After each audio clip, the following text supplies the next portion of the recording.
Nietzsche sees forgetfulness as a positive force. We tend to see forgetfulness as a bad thing, but as Nietzsche tells us, there could be no happiness, cheerfulness, hope, pride, immediacy without forgetfulness.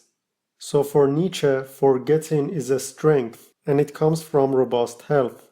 However, there are circumstances where we need a counter device, namely memory.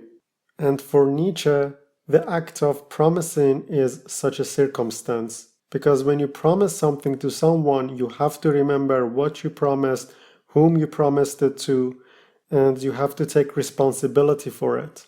And also, when somebody promises you something, you need to remember who promised you and what they promised you. Now, imagine a sovereign individual who is autonomous and free from the morality of the masses. Such a person has his own independent ethics. This person doesn't have to follow the crowd or the norms of his society. Consequently, for such a person, the act of promising is a prerogative. Yet such an individual does not act irresponsibly.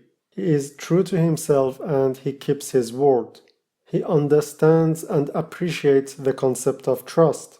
So even though the sovereign individual does not follow the crowd, he does have his own standard of value.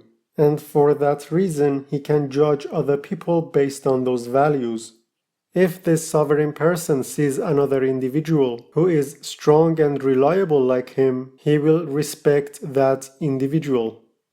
The concept of responsibility is important here because for the sovereign individual, the act of promising comes from strength and health.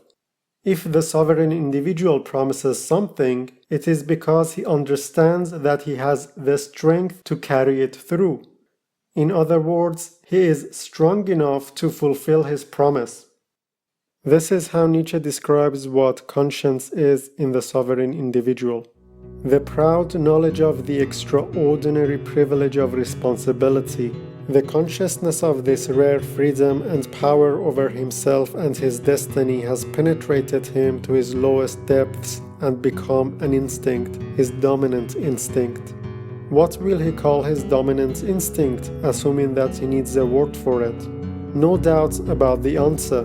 This sovereign human being calls it his conscience.